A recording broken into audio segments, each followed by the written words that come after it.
हम EMEC devices के बारे में डिस्कस कर रहे थे। अब EMEC डिवाइसेस के बारे में हमने एनर्जी कंजर्वेशन ये सब वगैरह कैसे कैसे ट्रांसफर होना है, एडवांटेजेस हम लोगों ने स्टार्ट किया था बट डिस्कस करना रह गया था एक्चुअली। तो इसका एडवांटेजेस पहले हम देख लेते हैं, फिर हम आगे बढ़ेंगे। तो एडवांटेजेस की अगर हम बात करें तो it is applicable to all devices possessing rotational and linear vibratory motion. ठीक है, तो अगर हम कपलिंग फील्ड का यूज कर रहे थे ना, जो हम मैग्नेटिक सिस्टम का जो हम यूज कर रहे हैं फील्ड का कपल करने के लिए इलेक्ट्रिकल मैग्नेटिक सिस्टम, उसकी एडवांटेज की हम यहाँ पे बात करें, फील्ड एनर्जी कॉन्सेप्ट यूजेज, इसकी हमारी एडवांटेजेस क्या है।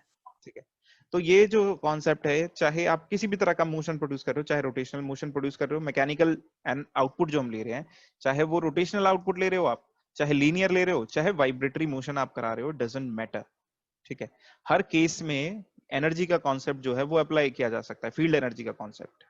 ठीक है, मैग्नेटिक फील्ड का कॉन्सेप्ट, कपलिंग फील्ड का कॉन्सेप्ट हर जगह पे अप्लाई हो जाता है। Next, it can deal with both the transient and the steady state analysis. Transient and steady state, steady state क्या होता है? जैसे अगर हम मान लीजिए फैन का हमने स्विच ऑन किया, तो क्या होता है कि उसको स्पीड को पिक करने में कुछ समय लगता है, अल्टीमेटली वो स्पीड को पिक कर लेता है, और क्या उसकी स्पीड हमेशा बढ़ती रहती है फैन की? No, after some time the speed will become constant, that is its steady state, constant state में वो पहुंच गया है। अब वो क्या कर रहा है, कुछ एनर्जी इनपुट ले रहा है और उतना कन्वर्ट करते रहा है आउटपुट में और कुछ लॉसेस में। ठीक है, ट्रांसिएंट कौन सी स्टेट होती है? ट्रांसिएंट वो स्टेट होती है जैसे आपने स्विच ऑन किया फैन को, उससे लेकर के जब तक वो अपनी फाइनल स्पीड को अटेन नहीं कर लेता है, तो तब तक वो जो आउटपुट दे रहा है ना, वो दैट इज योर ट्रांसिएंट्स। ठीक है, ऐसे ही हमारे और दूसरे इलेक्ट्रिकल सिस्टम्स में भी होता है। मान लीजिए कोई इंडक्टर है, आपने उसमें करंट अप्लाई किया, तो एकदम से फ्लक्स का चेंज ना होने देने के कारण से इंडक्टर जो है वो थोड़ा सा करंट का अपोज करता है शुरुआती। ठीक है, तो वो स्टेज उसके लिए ट्रांजिएंट हो जाती है। ये हम थोड़ा सा एनालाइज करेंगे, ये दोनों चीजें हम एनालाइज करेंगे डिटेल में। ठीक है, तो ये दोनों के दोनों चीजें, चाहे आप ट्रांजिएंट की बात करें चाहे स्टेडी स्टेट एनालिसिस की बात करें, दोनों की दोनों जो है वहां पर की जा सकती है। कपलिंग फील्ड की मदद से हम उसको एनालाइज कर सकते हैं। Next is give more physical insight. तो इससे हमें बहुत ज्यादा इंसाइट मिलता है, हम अंदर क्या क्या हो रहा है, कैसे कैसे हो रहा है, वो सब हम समझ सकते हैं कपलिंग फील्ड की मदद से। ठीक है, अगर फील्ड कॉन्सेप्ट को हम यूज कर रहे हैं। ठीक है, next is the conventional approach can be introduced at any stage to study the effect of saturation, commutation etcetera. तो जैसे अगर हमें सैचुरेशन इफेक्ट पढ़ना है या कम्यूटेशन की हमें बात करनी है, जो आगे हम देखेंगे, अभी हमने बहुत ज्यादा डिटेल में देखा नहीं है, तो ये जो है कन्वेंशनल अप्रोच, मतलब बिना फील्ड का एनालाइज करे अगर हम बाकी चीजें भी देखना चाहते हैं कन्वेंशनली, जैसे हम नॉर्मली करते हैं, अब तक जो आपने किया है उसमें आपने फील्ड, कपलिंग फील्ड को बहुत ज्यादा एनालाइज थोड़ी किया है। ठीक है, कन्वेंशनली तो हम बोल देते हैं कि ये सैचुरेट हो जाता है, वो कम्यूटेशन का प्रोसेस की बात है या कुछ भी है, तो उसके लिए हम बहुत ज्यादा डिटेल में फील्ड की स्टडी नहीं करते। ठीक है, कपलिंग फील्ड को बहुत ज्यादा वहां पर स्टडी नहीं करते हैं, तो वो भी हम क्या करते हैं, डायरेक्टली हम एक्सप्लेन कर देते हैं। ठीक है, तो वो भी हम कभी भी कर सकते हैं, उससे कोई प्रॉब्लम नहीं होगी हमें। Leads to development of generalise theory of electrical machines. तो ये जो जनरलाइज थ्योरी है ये आपके सिलेबस में है नहीं। ठीक है, अगर आप बहुत ज्यादा इंटरेस्टेड है तो इसकी एक स्पेसिफिक बुक भी आती है, पीएस बीमरा की अच्छी बुक है, वो आप देख सकते हो।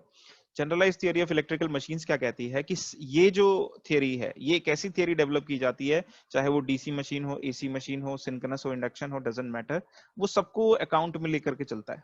ठीक है, कि ऐसे ऐसे अकाउंट है वो, और उसके हिसाब से पूरी पूरी इक्वेशंस डेवलप हो जाती है मैट्रिक्स की फॉर्म में और दूसरी फॉर्म्स में, और उसकी मदद से आप उसको आप किसी भी मशीन पे मतलब लगा सकते हो डायरेक्टली। ठीक है, तो अगर कपलिंग फील्ड को हम एनालाइज करते हैं और उसकी मदद से इक्वेशन लिखते हैं, तो हम जनरलाइज थ्योरी एक डेवलप कर सकते हैं। ठीक है, which can be use to analyse any machine. ठीक है, जिसमें इलेक्ट्रोमैकेनिकल एनर्जी कन्वर्जन हो रहा है थ्रू कपलिंग फील्ड। ठीक है, ये मैंने आपको बता दिया था कि मैग्नेटिक फील्ड की जो एनर्जी स्टोरिंग कैपेसिटी होती है, that is much more than the capacity of the electric field. ठीक है, then we discussed about the principle of energy conservation, and हमने अगर मोटरिंग डिवाइस की अगर हम बात करेंगे तो उसमें हम क्या करेंगे, ये हमने लास्ट टाइम डिस्कस किया था रिले का एग्जांपल लेकर के। तो हमने उसको इलेक्ट्रिकल एनर्जी इनपुट दिया था और उससे हमने मैकेनिकल वर्क कराना था। जो आर्मेचर था उसका, जो आर्म थी उसकी, वो क्या कर रही थी, वहां पे मूव करने वाली थी, तो वो कुछ मैकेनिकल वर्क करेगी। और हमने बात की थी कुछ लॉसेस की, तो कुछ तो लॉसेस होते हैं, total energy dissipated means losses, और कुछ एनर्जी वहां पे स्टोर हो जाती है फील्ड की फॉर्म में, और किस फॉर्म में, काइनेटिक एनर्जी की फॉर्म में, ठीक है। तो स्टोर्ड एनर्जी के हमारे दो पार्ट हैं, इलेक्ट्रिकल सिस्टम में स्टोर होने वाली एनर्जी और मैग्नेटिक फील्ड में स्टोर होने वाली एनर्जी, ठीक है, जिसको हम WES या WMS बोल सकते हैं। इस इन नॉमेनक्लेचर, ये जो हमारा रिप्रेजेंटेशन, एक बार आपने क्या क्या पढ़ा है इससे पहले, एक बार वही बता रहा हूं मैं, लास्ट क्लास में हमने क्या किया है। तो टोटल स्टोर्ड एनर्जी जो है दो पार्ट में स्टोर हो सकती है, एक इलेक्ट्रिकल एनर्जी की फॉर्म में और एक मैकेनिकल है यहाँ पर, ठीक है। ये मैकेनिकल फील्ड में है और एक मैकेनिकल में होता है, एक मैग्नेटिक फील्ड में होता है, ठीक है।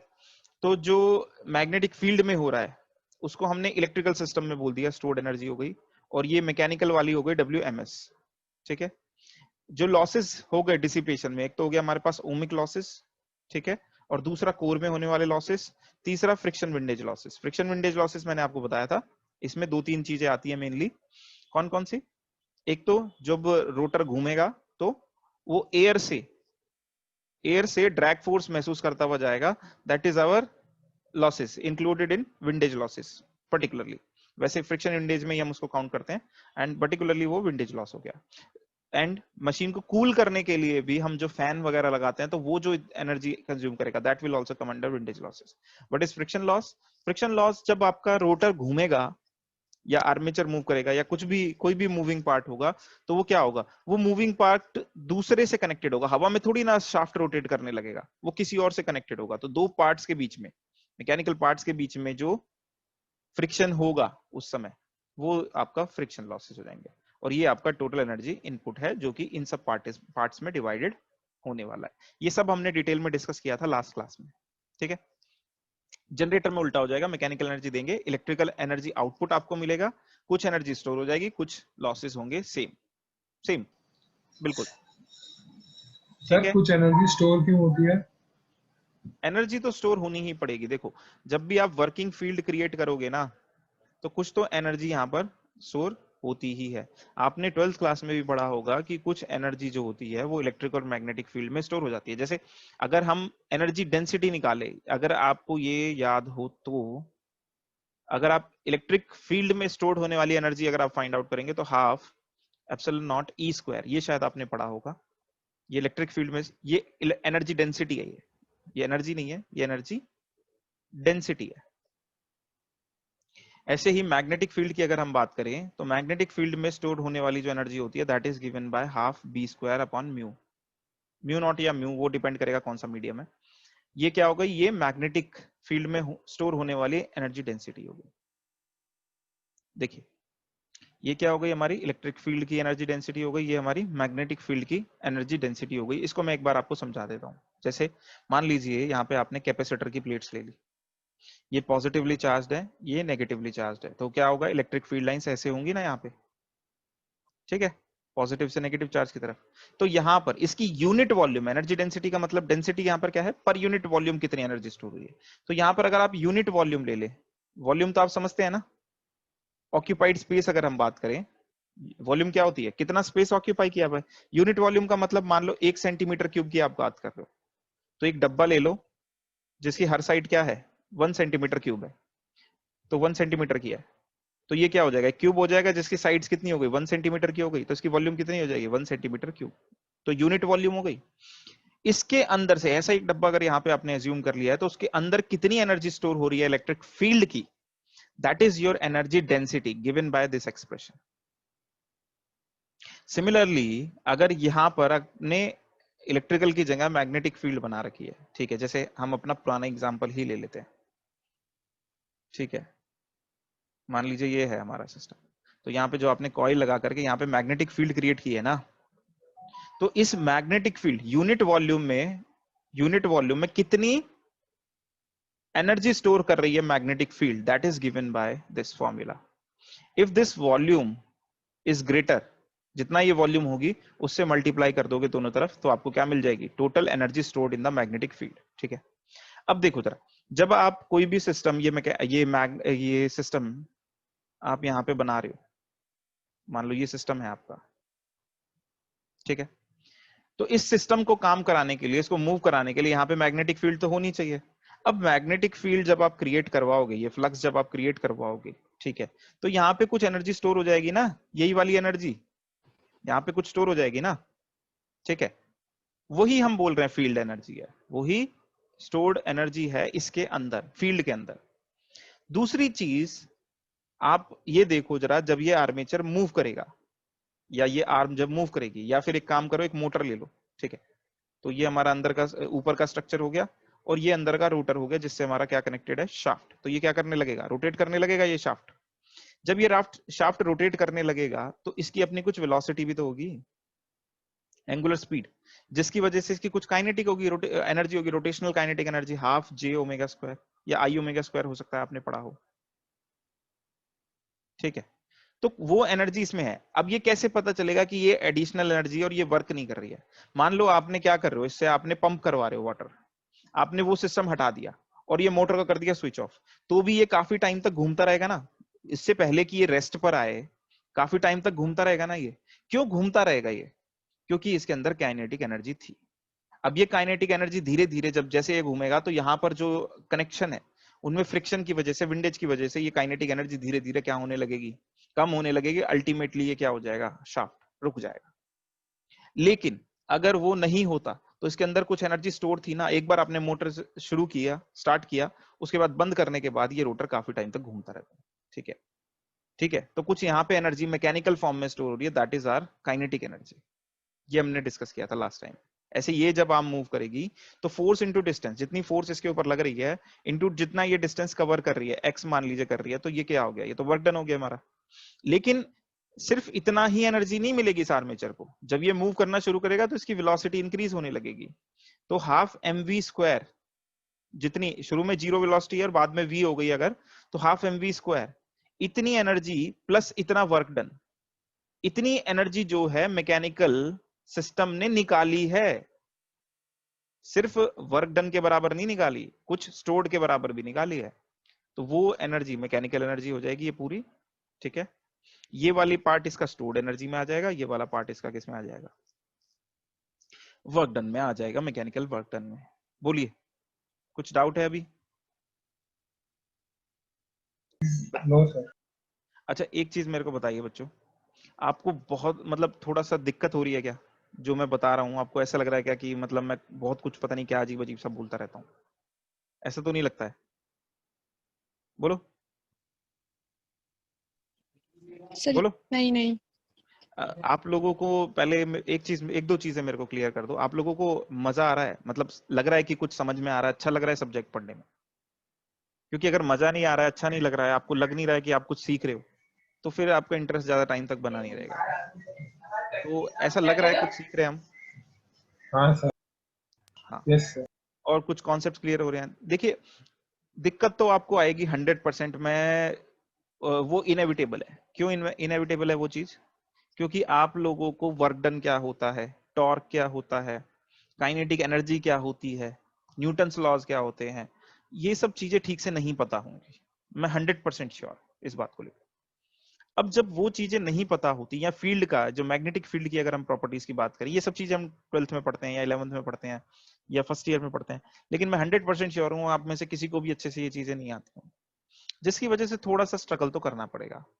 अगर आप मुझसे पूछते हैं बीच बीच में कि वर्क डन क्या होता है, सर एक बार बता दूं, या काइनेटिक एनर्जी क्या होती है, या टॉर्क क्या होता है, तो मैं बीच बीच में बताता रहूंगा, मुझे कोई प्रॉब्लम नहीं है। लेकिन इस चीज को समझो कि थोड़ा सा आपको एफर्ट करने पड़ेंगे। And I am guaranteeing you कि अगर मेरे 40 लेक्चर आपने बढ़िया से कर लिए, 40 लेक्चर बढ़िया से कर लिया है आपने, और जितना मैंने इन लेक्चर्स में बताया है ये बढ़िया से समझ लिया, और अगले 40 लेक्चर एसी जो आपको EMAC 2 आएगा, EM2 आएगा, वो पढ़ लिए 80 लेक्चर्स। इन 80 लेक्चर्स में ही आपको लगभग लगभग सारे सब्जेक्ट में हेल्प मिलनी शुरू हो जाएगी। एक सब्जेक्ट की बात नहीं कर रहा, जितने भी सब्जेक्ट आप अभी पढ़ रहे हो और आगे पढ़ोगे, लगभग लगभग सभी सब्जेक्ट में आपको हेल्प मिल जाएगी कहीं ना कहीं। क्योंकि अभी हम जब आगे बढ़ेंगे तो मैं आपको उसी की मैथमेटिक्स, फेजर डायग्राम्स क्लियर कर दूंगा, फेजर्स क्या होते हैं, कैसे ड्रॉ करते हैं, कैलकुलेशन फेजर्स की, numericals solving, per unit system, जो पावर सिस्टम वगैरह में बहुत हेल्प करेंगे आपकी, ये सब मैं क्लियर कर दूंगा आपको, ठीक है। तो लेकिन थोड़ा सा आपको मतलब खुद से भी एफर्ट करने पड़ेंगे उस केस के लिए, ठीक है। और आप देखोगे कहीं भी अगर आप इलेक्ट्रिकल मशीन के लेक्चर देखते हो, किसी से भी पढ़ते हो, डजेंट मैटर, आप कोई कोचिंग भी ज्वाइन करते हो मान लीजिए फ्यूचर में गेट के लिए या इंजीनियरिंग सर्विसेज के लिए, या आपका इंटरेस्ट है कुछ भी है, आप कहीं भी देख लेना, ये जो चीजें मैं बता रहा हूँ ना, जैसे इस इतना बेसिक लेवल पे ना कोई भी नहीं पढ़ाएगा आपको, कोई भी नहीं बताएगा आपको कि ये हो रहा है यहाँ पे, काइनेटिक एनर्जी ये होती है, वर्क डन होता है, क्या होता है, ये सब चीजें कोई नहीं बताएगा। थोड़ा थोड़ा बीच में इंट्रोड्यूस कर दिया तो अलग बात है, लेकिन मैं गारंटी से बोल रहा हूँ कोई नहीं बताएगा। 100% मैं कह रहा हूँ ये बात, 99% भी नहीं बोल रहा। ठीक है, तो थोड़ा सा एफर्ट कीजिए और ये थोड़ा सा ध्यान लगाइए, जो नहीं समझ में आता है वो पूछते रहिए मुझसे। एक चीज और है, ये एक काम कीजिए आप, लेकिन ये मैं आपकी हेल्प करने के लिए बता रहा हूँ, अगर आपने इसका मिसयूज करना शुरू करा तो फिर मुझे भी कुछ स्टेप्स लेने पड़ेंगे। आप एक काम कीजिएगा, आप यूट्यूब पे जाइएगा, EE कॉन्सेप्ट्स टाइप कीजिएगा, ठीक है, यूट्यूब पे, तो यहाँ पे ये आपको चैनल मिल जाएगा मेरा। इस पर जाकर के आप जो भी मैं लेक्चर ले रहा हूँ ना, वो सब मैं वहां पर डाल रहा हूँ, ठीक है। तो आपको अगर कहीं पे कंफ्यूजन होती है तो वापस से सुन लीजिए, अगली क्लास में मुझसे पूछ लीजिए।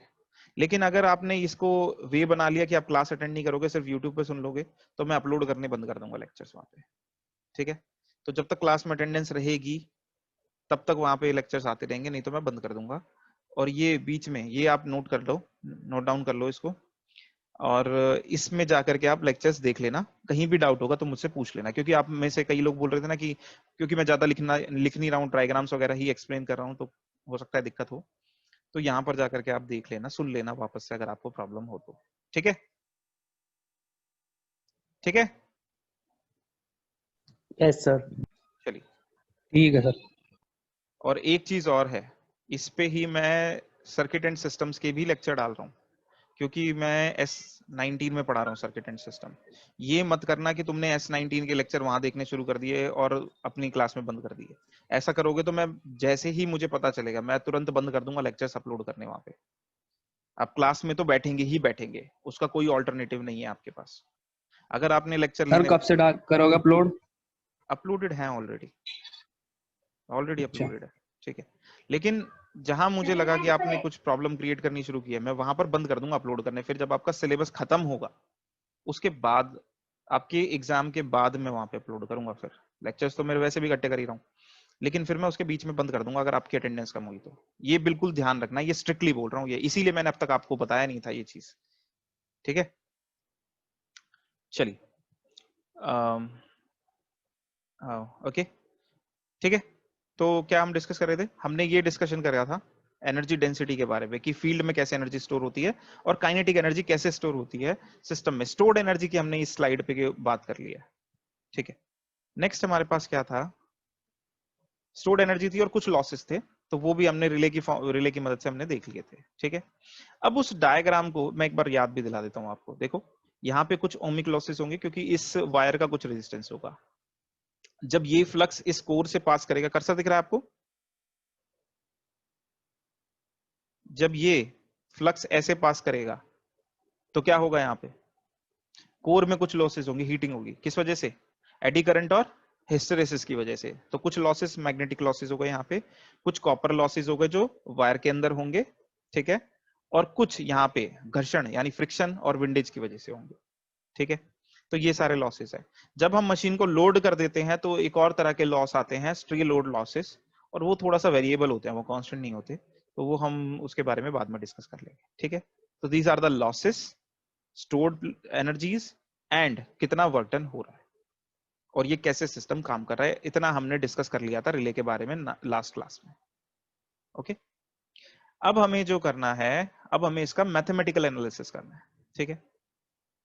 सेम डायग्राम है, यहां पर भी देख सकते हो कि VT क्या है, वोल्टेज जो आपने रिले को दी, उसकी वजह से I करंट पास कर रहा था। R हमने क्या करा, रिले के जो वायर का रेजिस्टेंस है, जो मैं कॉपर लॉस बोल रहा हूं, उसको रेजिस्टेंस की फॉर्म में यहां दिखा दिया। अब I2R लॉसेस हो जाएंगे यहाँ पर, ठीक है, यहाँ पर I2R लॉसेस हो जाएंगे।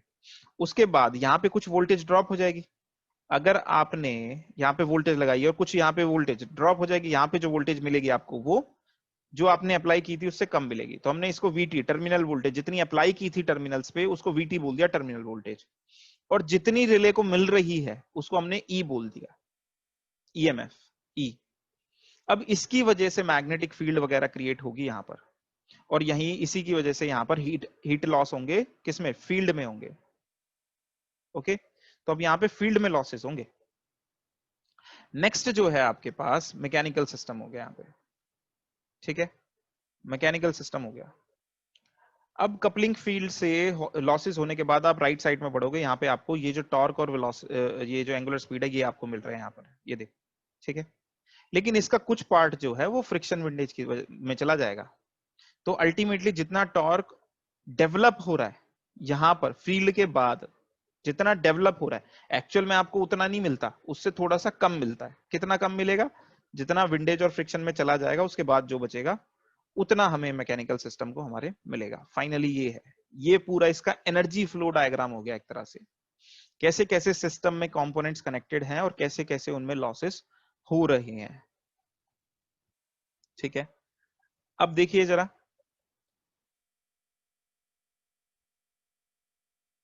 देखो यहाँ पे Vt equals to I R plus E लिख सकते हैं ना हम यहाँ पे इस इक्वेशन के लिए, हाँ या ना बोलो जल्दी से। अगर Vt वोल्टेज यहाँ अप्लाई करिए, इस वायर का रेजिस्टेंस R हमने मान लिया, उसमें I करंट अगर फ्लो कर रहा है यहाँ पर, तो आई आर ड्रॉप के बाद जो बचेगा वो E बचेगा, जैसे अभी हमने ऊपर डायग्राम में देखा। Yes sir. किरचॉफ लॉ लगाओगे तो Vt किसके बराबर हो जाएगा, आई आर प्लस ई के बराबर हो जाएगा ये, ठीक है। अब ये जो E है यहाँ कॉइल में, ये इंड्यूस्ड ईएमएफ है ना, इसी को हम बैक ईएमएफ बोलते हैं, ठीक है। ये जो E यहाँ पर डेवलप होने वाली है EMF, that is your induced EMF, ठीक है, यहाँ पर जो कॉइल में डेवलप होने वाली है। और ये किसके बराबर होगा, rate of change of flux के बराबर होगा। अगर यहाँ पर ये डीसी सोर्स है तो यहाँ पर ये डेवलप नहीं होगी, क्योंकि कांस्टेंट फ्लक्स रहेगा, कोई चेंज आएगा नहीं फ्लक्स में, ठीक है। अगर फ्लक्स में चेंज होता है तो यहाँ पे ईएमएफ इंड्यूस होगा, और कितना ईएमएफ इंड्यूस होगा, दैट ईएमएफ, जब भी ईएमएफ इंड्यूस की बात हो रही है तो वो फैराडेज लॉ से हमें पता चल जाएगा। तो ई कितना हो जाएगा, d5/dt के बराबर।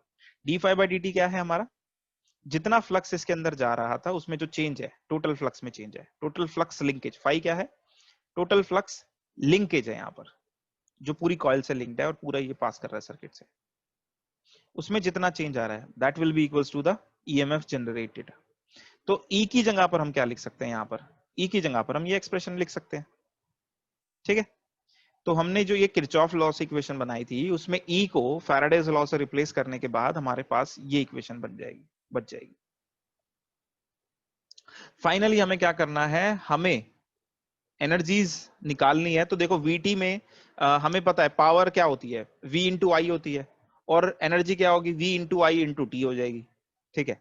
तो हम क्या करा, हमने इसको रीअरेंज कर दिया इस इक्वेशन को, Vt माइनस आई आर उधर ले गए और इसको dt से दोनों तरफ क्या कर दिया, dt डिफरेंशियल एलिमेंट से यहाँ पे दोनों तरफ मल्टीप्लाई कर दिया। ऐसे बोलते नहीं है पर ठीक है, हम अपनी अंडरस्टैंडिंग के लिए बोल देते हैं, ऐसा कोई इशू नहीं है, ठीक है। तो Vt minus I R E के बराबर है from first equation, Kirchhoff law से हमें पता है, सिंपल सी बात है ये, बहुत ही, इसकी जगह हम क्या लिख सकते हैं, ई लिख सकते हैं, और dt पहले से ही है, हमने यहाँ पे क्या करा, i से मल्टीप्लाई कर दिया दोनों तरफ। तो ei dt क्या रिप्रेजेंट कर रहा है हमारा, ei dt यहाँ पर कितनी वोल्टेज तुमने दी थी और कितना करंट पास कर रहा है कॉइल के अंदर, तो ये एक तरह से कितना इलेक्ट्रिकल इनपुट आपने दिया है। ये इलेक्ट्रिकल सिस्टम के लॉसेस हटाने के बाद, इलेक्ट्रिकल सिस्टम के लॉसेस हटाने के बाद कितना इनपुट आपने कॉइल को दिया है, इलेक्ट्रिकल इनपुट कितना दिया है, वही तो पता चल रहा है, E into I into D T इस डिफरेंशियल टाइम में, ठीक है। And that is equals to I times D phi, D psi, ठीक है। यहां पर देखो जरा, ये आई डी साई के बराबर है। तो हमने इसको क्या लिख दिया है, हमने इसको लिख दिया डी डब्ल्यू इलेक्ट, मतलब W मतलब एनर्जी के लिए, यहाँ पे वर्क डन के लिए नहीं है, एनर्जी के लिए है। वर्क और एनर्जी इंटरकन्वर्टेबल होते हैं, तो यहाँ पे W लिखा हुआ है स्टैंडर्ड नोटेशन बुक में, so we are using that only, but you can you write down E elect, but E stands for EMF. I think that is why we are replacing it with the help of W instead of E, ठीक है। तो हम यहाँ पे क्या कर रहे हैं, ये क्या हो गया, DW elect, ये डिफरेंशियल एनर्जी है, इनपुट है, डिफरेंशियल इलेक्ट्रिकल एनर्जी इनपुट है जो आपने किसको दिया है, मशीन को दिया है या रिले को दिया है, ठीक है। उसको हमने ऐसे रिप्रेजेंट कर लिया, and that is equals to I D psi और E I D T, whatever you want to write, ठीक है। This is it. ये हमारी इक्वेशन हो गई, एनर्जी इनपुट इक्वेशन हो गई। ठीक है, सेम चीज हम क्या कर सकते हैं, एन से हम मल्टीप्लाई कर सकते हैं। ये आई क्या करंट है, ये आई करंट है यहां से जो टर्मिनल से निकल रहा है, और हर टर्न में जो करंट फ्लो कर रहा है। ठीक है, तो हम क्या कर सकते हैं यहां पर, डी साई की जगह, साई जो है हमारा किसके बराबर है, एन फाई के बराबर है, क्योंकि साई जो होता है वो टोटल फ्लक्स लिंकेज है, और फाई जो है वो फ्लक्स लिंकेज है एक टर्न से। तो एन टर्न से कितनी फ्लक्स लिंकेज हो गई, N phi, N phi flux linkage हो गई एन टर्न से। ठीक है, क्लियर है ये, बोलो। Yes sir. इससे या, ऊपर वाला स्टेप नहीं समझा। ये वाला कौन सा yes sir, step, yes sir, वही जो आपने बताया। चलो यहां पे देखो जरा, देखो 1 सेकेंड, देखो जरा यहाँ पे ई आई डी टी जो है वो किसके बराबर आ गया, आई डी साई के बराबर आ गया। ठीक है, ये क्या है, जो आपने कॉइल ली थी उसमें ये यहाँ पर ईएमएफ ई इंड्यूस हो रही है, यहाँ पर आपने वीटी वोल्टेज दी थी, और यहाँ पे कितना आर रेजिस्टेंस माना था, ये करंट आई फ्लो कर रहा है, तो आई आर क्या हो जाएगा, ड्रॉप हो जाएगा इसके अंदर। तभी हमने क्या लिखा था, वीटी माइनस आई आर किसके बराबर था, ई के बराबर था। ठीक है, अब देखिए, आप खुद सोच के देखिए इसमें। ठीक है, अगर मैं ई के साथ आई को मल्टीप्लाई कर दिया और डी टी कर दिया, तो ये क्या हो गया, ई क्या होता है, एनर्जी क्या होती है, heat energy is given by V I T, isn't it, ये फॉर्मूला होता है हमारा। Yes sir.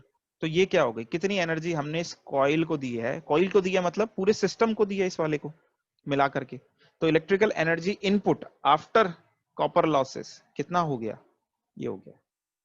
तो हम बोल सकते हैं कि इतनी एनर्जी जो है हमने दी है सिस्टम को, और that is same as, because ये दोनों चीजें क्या है, बराबर है ना, तो हम बोल सकते हैं ना कि ये आई डी फाई के बराबर है, आई डी साई के बराबर है।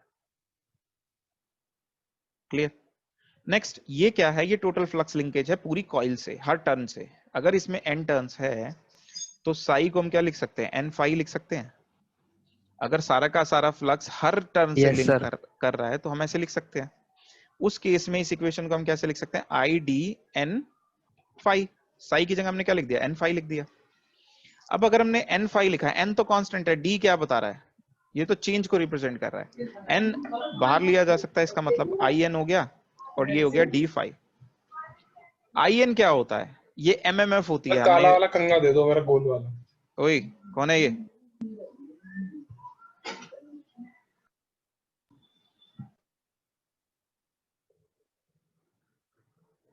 ठीक है। आई एन क्या होता है हमारा, आई एन होता है हमारा एमएमएफ, ये हमने पहले भी डिस्कस किया हुआ है। तो ये इसको हम कैसे रिप्रेजेंट करते हैं, इसको हम एफ से रिप्रेजेंट कर देते हैं। ठीक है, सिंबल जो है वो एफ यूज किया हुआ है यहां पर, और ये हो गया हमारा डब्ल्यू इलेक्ट। अब इलेक्ट्रिकल इनपुट जो हो गया उसके हमारे पास दो फॉर्मूले हो गए, क्या, या तो एफ डी फाई या फिर आई डी साई। क्लियर है ये? और इसको इंटीग्रेट करके आप क्या कर सकते हो, टोटल एनर्जी इनपुट निकाल सकते हो। इसमें किसी को डाउट है तो बताइए। ये हमारी बेसिक इक्वेशंस हो गई इलेक्ट्रिकल एनर्जी की, इनपुट इलेक्ट्रिकल एनर्जी की। अब इनको इंटीग्रेट करके total energy input, total electrical energy input निकाला जा सकता है कि नहीं निकाला जा सकता, निकाला जा सकता है ना। अगर आई और फाई एफ अगर ये कांस्टेंट है तो इंटीग्रल के बाहर आ जाएंगे, अगर कांस्टेंट नहीं है तो इंटीग्रल के अंदर रहेंगे, इनका फंक्शन लिखा जाएगा and that will be integrated, that is basic integration. Correct. अगर आई कांस्टेंट है तो बाहर आ जाएगा इंटीग्रल के साइन से, अदरवाइज उसको हमें फाई के फंक्शन या साई के फंक्शन की फॉर्म में रख करके इंटीग्रेट करना पड़ेगा। करेक्ट, ठीक है। तो अब हम क्या करते हैं, इसके लिए मैं यहां पर ये पेस्ट कर देता हूं स्लाइड, आपको रेफर कर सकते हो आप उसको बाद। तो उसके लिए हम क्या करते हैं यहां पर, अब हमारे पास दो रिलेशन डेवलप हो गए हैं, पहले तो ये ध्यान रखना, एक आई डी फाई और एक phi, sorry F D phi. ये दो रिलेशन हो गए, और इनको इंटीग्रेट करके आप क्या कर सकते हो, फाइंड आउट कर सकते हो एनर्जी, इलेक्ट्रिकल एनर्जी इनपुट। ठीक है, चलो अब हम बात करते हैं इसको हम कैसे कैलकुलेट करेंगे। अब इंटीग्रेट करने के हमारे पास दो तरीके हैं मेनली, या तो आपको कर्व गिवन है आप उसका सीधे सीधे एरिया निकाल दो, ठीक है, और या फिर आपको फंक्शन गिवन है तो आप उसकी मदद से इंटीग्रेट कर दो, जैसे भी आपका मन करे आप वैसे कर दो। ठीक है, तो आई डी फाई और एफ डी फाई हम क्या कर रहे हैं, इनके कर्व ड्रॉ कर लेते हैं। ठीक है, मतलब जब करंट आपने जब इनपुट कनेक्ट करा, वीटी वोल्टेज कनेक्ट करी, तो क्या होगा, धीरे धीरे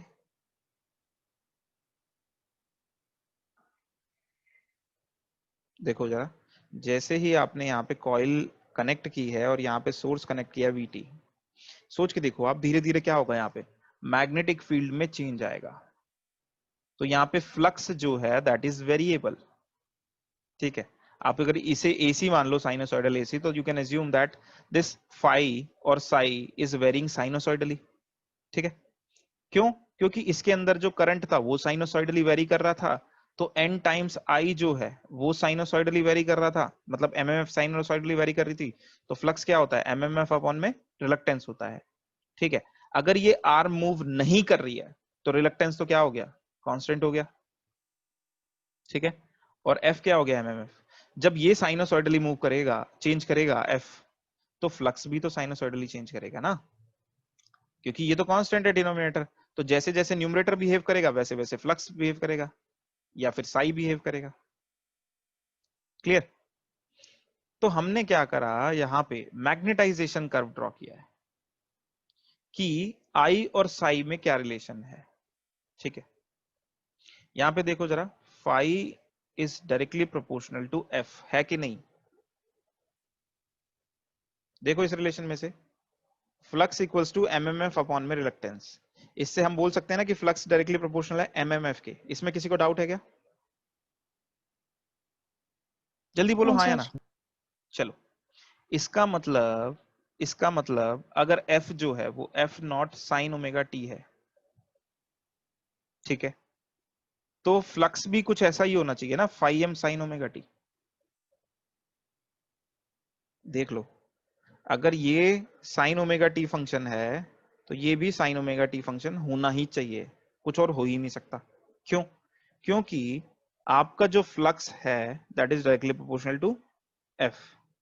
थिंक अबाउट इट, अगर f जो है वो साइनोसॉइडली चेंज हो रहा है, मतलब शुरुआत में अगर जीरो है तो उस टाइम में फ्लक्स भी जीरो होगा, अगर ये जीरो है तो। अगर फ्लक्स एमएमएफ जो है वो धीरे धीरे चढ़ रही है और मैक्सिमम हो गई 1, तो यहां पर उसी टाइम पर ये जो फ्लक्स है, क्योंकि ये डायरेक्टली प्रोपोर्शनल है, तो ये भी ऐसे ही बढ़ेगा धीरे धीरे उसी के कॉरेस्पॉन्डिंग।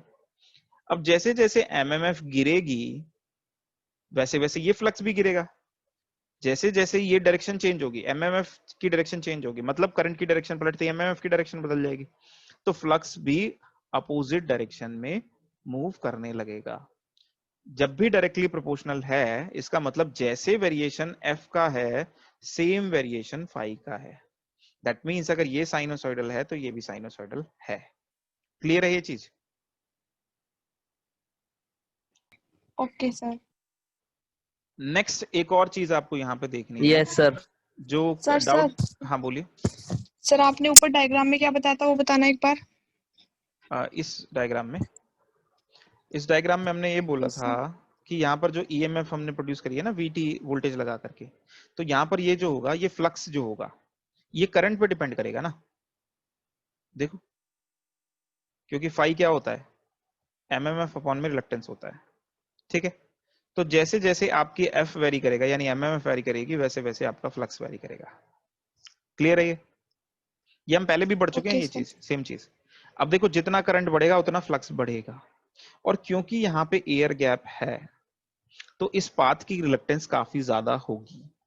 अगर सिर्फ आयरन कोर होता तो ये सेचुरेशन में जा सकता था, लेकिन अब ये सेचुरेशन में नहीं जाएगा। ठीक है,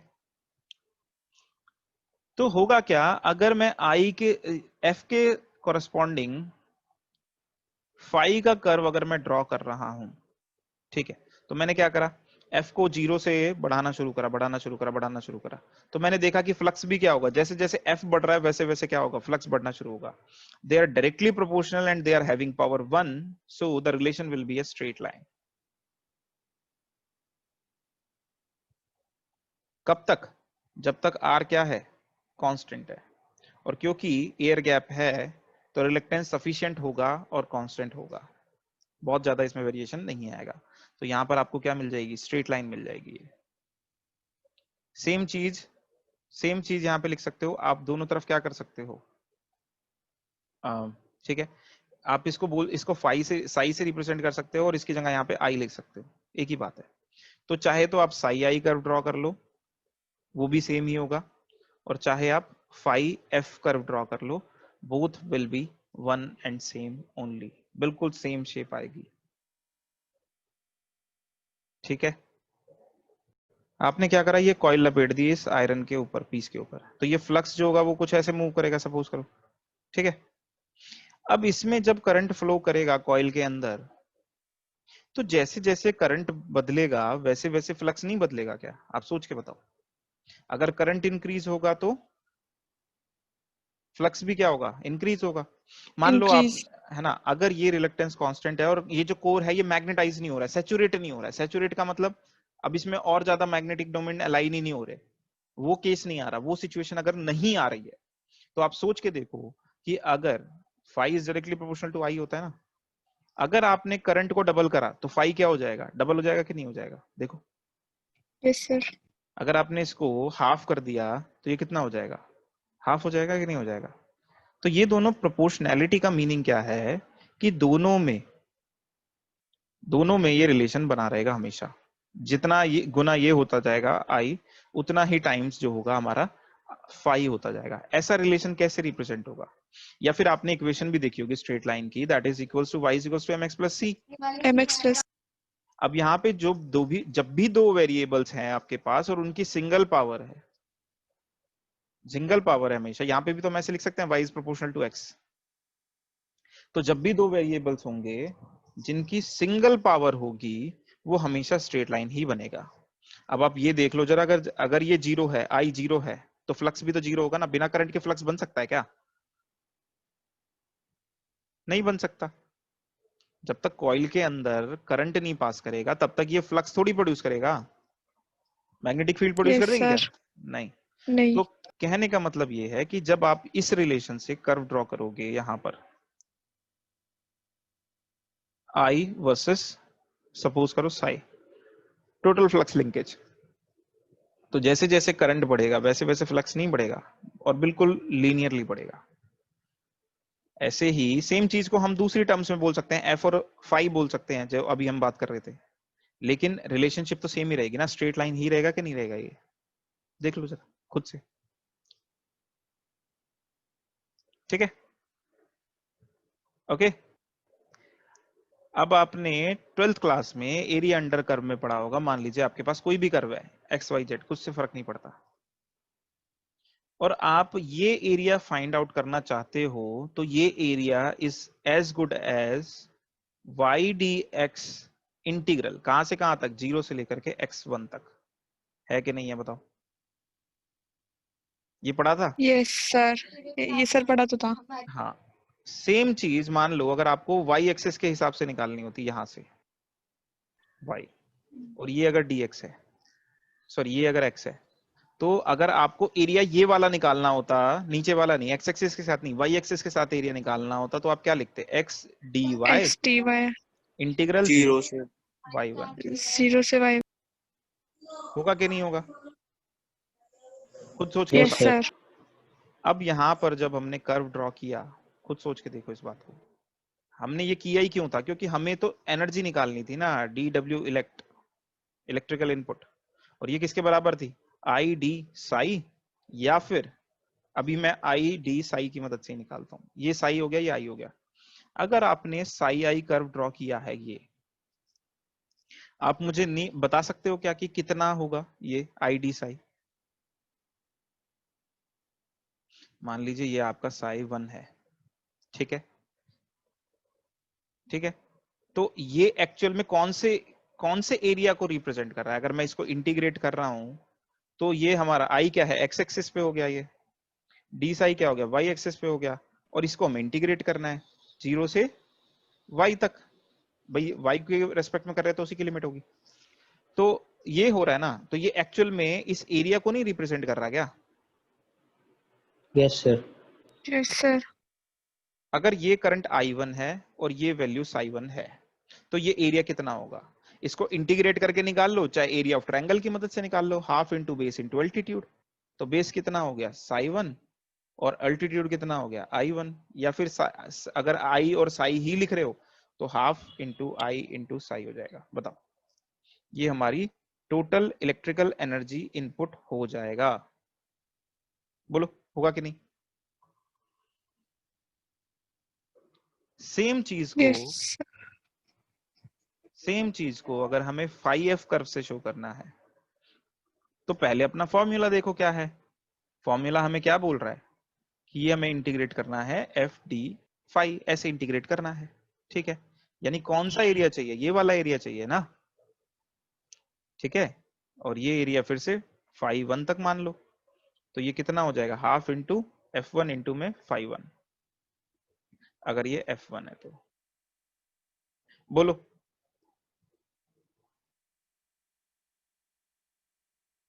ये हमारा एरिया निकल के आ गया, खत्म। एक चीज और यहां पे आप ऑब्जर्व कर सकते हो, अगर ये है स्ट्रेट लाइन, ये मुझे ज्यादा आपको मैथमेटिक्स सिखानी पड़ रही है, मशीन्स से ज्यादा मैथमेटिक्स सिखानी पड़ रही है, पर ठीक है चल जाएगा काम अगर आप समझ जाओगे तो। ये देखो जरा, अगर ये एक रेक्टेंगल है और ये है डायगोनल, तो जितना एरिया ये होगा उतना एनर्जी, उतना एरिया ये होगा कि नहीं होगा? है ना? तो ये दोनों एरियाज इक्वल होंगे, 1 और 2 इक्वल होगा। तो चाहे तो भले से आपको इलेक्ट्रिकल एनर्जी इनपुट इससे मिलना है एक्चुअल में, लेकिन अगर आपने निकाल ये भी दिया तो भी बात बन जाएगी, मतलब 5df भी निकाल दिया तो भी बात बन जाएगी। यहाँ पे इस केस में तो बन जाएगी, क्योंकि रेक्टेंगल के एरिया है और दोनों एरिया क्या होंगे, इक्वल होंगे, ठीक है, फाइन। नेक्स्ट चीज, हमारी जो इक्वेशन थी, जितनी इलेक्ट्रिकल एनर्जी इनपुट आप दोगे वो क्या करेगी, उसी से आपकी फील्ड एनर्जी बननी है जो स्टोर होनी है, जो लॉसेस होंगे सब कुछ उसमें, फील्ड का जो भी काम होना है उतनी एनर्जी। अगर हम सारे लॉसेस नेग्लेक्ट कर दे, अब ये कितना है, जितना एनर्जी इनपुट आपने दिया, अगर हम फील्ड में लॉसेस सारे नेग्लेक्ट कर दें और मैकेनिकल लॉसेस भी सारे क्या कर दें, नेग्लेक्ट कर दें, तो मैं नहीं बोल सकता क्या जितना मैंने एनर्जी इनपुट दिया है वो किस काम में जाएगा, फील्ड में एनर्जी स्टोर करने के और मैकेनिकल वर्क को परफॉर्म करने में, यहां पे चला जाएगा। बोलो बोलो, हो जाएगा ये? Yes sir. यस। ठीक है, लेकिन आर्मेचर तो हम मूव ही नहीं कर रहे अभी। अभी हम आर्मेचर मूव कर रहे हैं क्या? अभी तो हमने बोल दिया ना कि आर्मेचर तो हमारी क्या है, स्टेशनरी है। चलो एक मिनट, यहां पर देखो, ये जो रिले हमने ड्रॉ किया था, इस रिले में ये जो आर्म हमने लिया ये मूव नहीं कर रही है। अभी हम क्या मान के चल रहे हैं कि ये आर्म क्या है, स्टेशनरी है। इसका मतलब मैकेनिकल वर्क हो रहा है क्या? नहीं हो रहा। फिलहाल हम क्या मान के चल रहे हैं कि मैकेनिकल वर्क क्या है, 0 है। तो इसका मतलब जो भी एनर्जी आपने दी है, इलेक्ट्रिकल एनर्जी, वो सारी की सारी फील्ड एनर्जी की फॉर्म में स्टोर हो जाएगी कि नहीं हो जाएगी? Yes sir. ठीक है, इस केस में इसको हम क्या बोलेंगे, फील्ड एनर्जी, या फिर FLD, ये ठीक है, ये क्या हो गई हमारी फील्ड एनर्जी। और ये जो कॉरस्पॉन्डिंग एनर्जी है या ये जो कॉरस्पॉन्डिंग एरिया है, ये सेम है जैसे फील्ड एनर्जी का जितना एरिया उतना ही है। इसको हम बोल देते हैं को एनर्जी। को एनर्जी कुछ नहीं होता, इसका कोई यूजफुलनेस नहीं है, लेकिन कैलकुलेशन में मदद कर सकती है। जब ये दोनों 1 और 2 एरिया जब इक्वल हैं तो कैलकुलेशन में तो मदद कर सकती है ना। को एनर्जी से कुछ नहीं हो रहा, जो भी कन्वर्जन होगा, जो भी ट्रांसफर होगा, सब कुछ इस कपलिंग फील्ड की वजह से होगा। मतलब मेन जो है वो तो यही है, लेकिन कैलकुलेशन में तो मदद कर सकती है ना ये यहाँ पे, कि नहीं कर सकती को एनर्जी। ठीक है, तो को एनर्जी का जो कॉन्सेप्ट है ये हाइपोथेटिकल है, ये सिर्फ और सिर्फ कैलकुलेशन पर्पस के लिए किया जा सकता